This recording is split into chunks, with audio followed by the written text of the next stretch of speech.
Bonjour tout le monde. Donc, je suis ravi d'être parmi les quelques hommes qui ont eu la chance d'être au niveau du stage aujourd'hui. Donc, Mohamed El Habib, je suis le responsable des relations universitaires chez IBM pour l'Afrique francophone. Et j'aimerais sincèrement avouer qu'aujourd'hui, j'étais épaté par la qualité des projets que ces formidables femmes ont pu partager.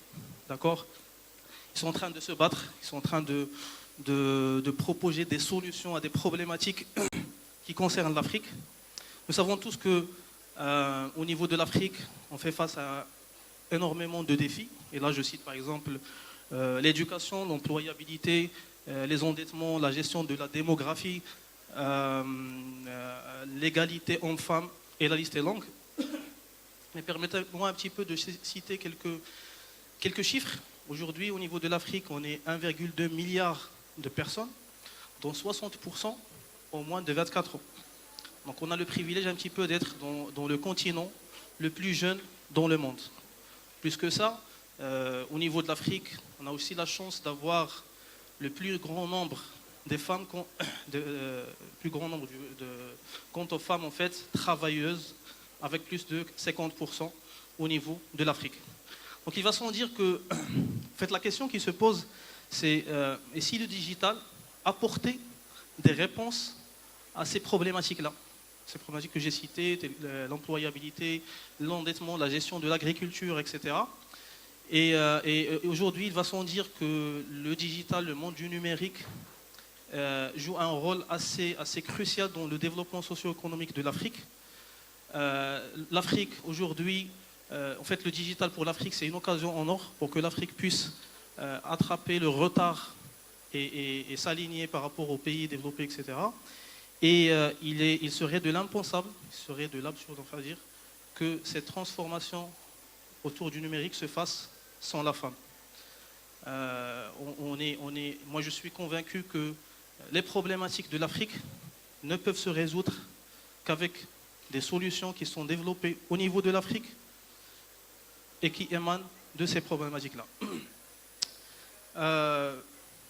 La question aussi qui se pose par rapport à cette dynamique aussi de digital et de numérique, c'est la question de la formation. Donc on sait que d'après une étude, dans les quelques années qui vont venir, 80% des emplois demanderont des qualités et des compétences dans les nouvelles technologies. D'après une étude que j'ai lue, en fait, d'après le World Economic Forum, 30% des emplois qui n'existent pas aujourd'hui, d'accord, vont apparaître d'ici 50 ans. Et là, je cite les emplois relatifs aux nouvelles technologies telles que la science des données, telles que le machine learning, telles que le cloud computing, telles que l'impression 3D, telles que la robotique, telles que l'électronique, telles que la blockchain, et j'en passe. Tout ça nous ramène à dire qu'il y aura des emplois qui vont se créer d'ici 25 ans qui n'existent pas aujourd'hui. Et à titre d'exemple, si on revient 10 ans, 5 ans en arrière, on ne parlait pas de data scientist, on ne parlait pas de blockchain developer, on ne parlait pas d'artificial intelligence analyst, on ne parlait pas de bitcoin et de monnaie virtuelle qui a créé de nouveaux emplois qui n'existaient pas dans le passé, tels que les mineurs de bitcoin, etc.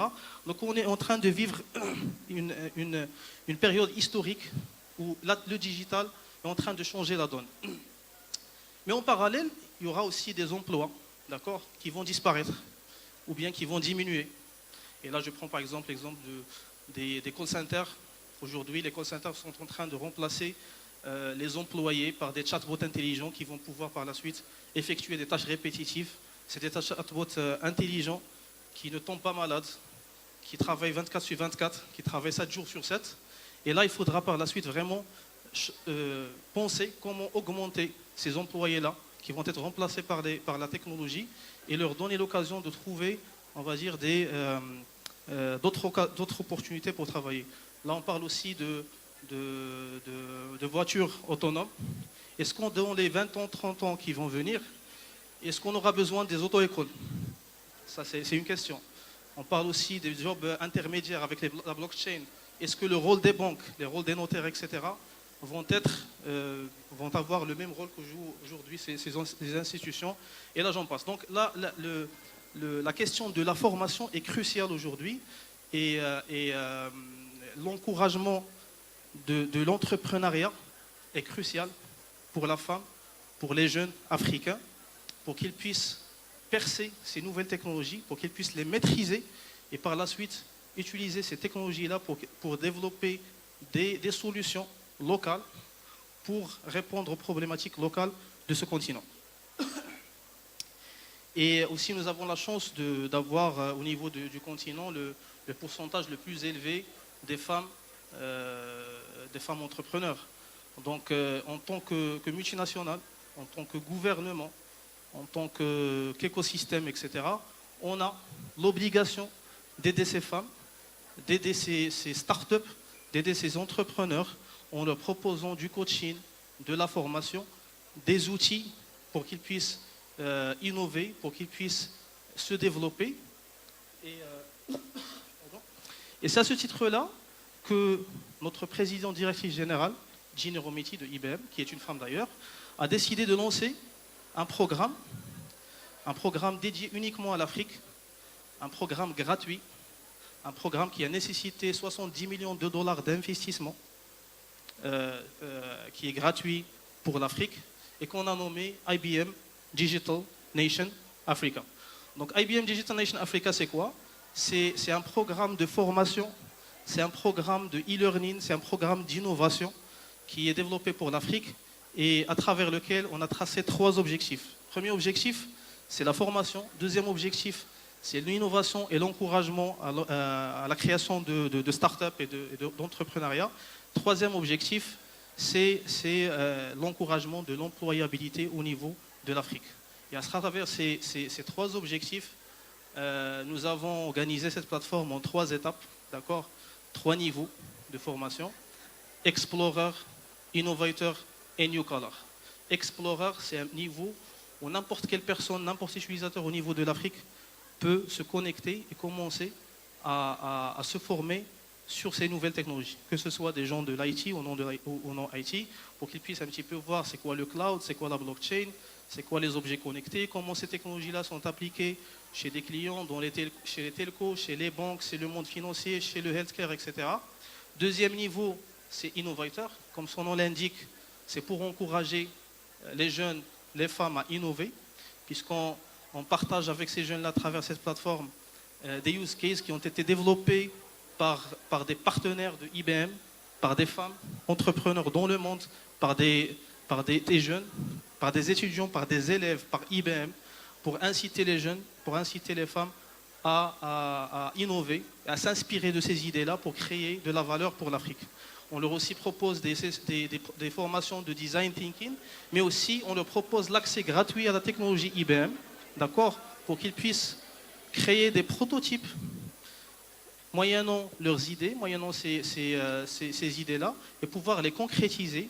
Et par la suite, on peut les accompagner même à la création de start-up, pour leur donner l'accès à la technologie, etc. Le troisième niveau, c'est pour encourager l'employabilité en leur proposant des cours assez détaillés qui vont permettre aux jeunes, aux femmes de découvrir les métiers de demain, d'accord, pour se mettre dans la peau de ces métiers-là et pouvoir par la suite choisir quels sont ces métiers-là. Donc pour ne pas prendre la parole, aujourd'hui j'ai avec moi une étudiante, d'accord, intelligente, brillante, je laisserai par la suite se présenter, qui va nous parler un petit peu de son expérience par rapport sur cette plateforme-là, mais aussi dans le monde digital et comment il a pu percer ce monde-là, comment il a pu utiliser la partie Digital Nation Africa pour innover et pour apprendre et pour se former. Donc à toi Cathy. Alors bonsoir à tous. Je suis vraiment très honorée d'être là ce soir à l'occasion de la journée de la femme digitale. Donc je m'appelle Cathy Diouf, j'ai 20 ans et je suis actuellement en 3e année de mathématiques appliquées et économétrie à l'Institut supérieur de management, ISM. Alors en 2017, j'ai assisté à une projection organisée par un employé d'IBM sur l'histoire méconnue de 3 mathématiciennes qui ont joué un rôle important dans la NASA au cours des premières années du programme spatial américain. Donc, c'est également le cas de Margaret Hamilton qui a bien contribué au premier pas de l'homme sur la Lune. Donc, après cette projection, j'ai participé avec une camarade, Anne Jaifal, au NASA Space Apps Challenge, qui est un concours international dont l'objet est la création de solutions par rapport à des problèmes mondiaux qui peuvent être appliqués à la fois à la vie sur Terre ou bien à la vie dans l'espace. Donc, nous avions proposé un projet IoT qui se nomme FFT Shoes, dont l'idée générale est de permettre aux agriculteurs de savoir comment s'occuper de leur sol, de savoir déterminer si le sol est fertile ou pas, de savoir quel type de culture est adapté à leur sol. Donc, ça nous a valu le premier prix au niveau national. Et merci.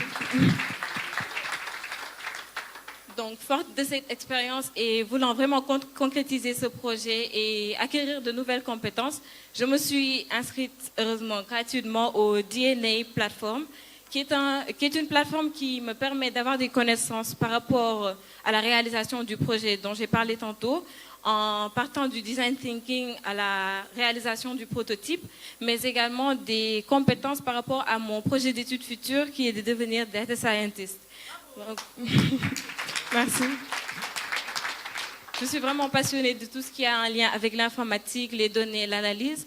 Donc, je trouve important et nécessaire de saisir toute occasion qui s'offre à nous, car ça nous permet de nous améliorer, d'avoir des compétences un peu plus solides, histoire d'avoir tout le bagage nécessaire quant à une insertion professionnelle future. Donc, c'est vraiment une plateforme très utile et nécessaire pour notre génération, d'autant plus que la technologie, c'est un domaine qui évolue très rapidement. Donc, il faut s'y adapter avec les moyens qui sont mis à notre disposition. Donc, je sais qu'il y a plein de défis à relever par rapport à l'implication des femmes dans le domaine de la technologie.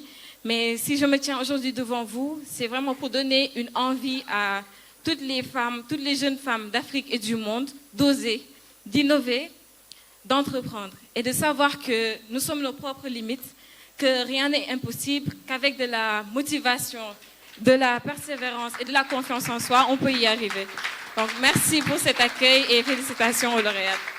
Merci Cathy. Donc, je voudrais quand même juste clôturer par une citation que j'ai lue il y a 2 jours, en fait, que les jeunes de l'Afrique, femmes et hommes, sont comme des diamants. Il faudra juste les encadrer, les coacher pour qu'ils puissent briller. Et je me souviens un petit peu d'un de nos leaders à IBM qui disait que le leadership n'est ni masculin, ni féminin, d'accord? Mais il y a des valeurs, il y a de la compétence, il y a de l'intégrité, et il y a de l'intégrité et du caractère. Voilà. Et merci.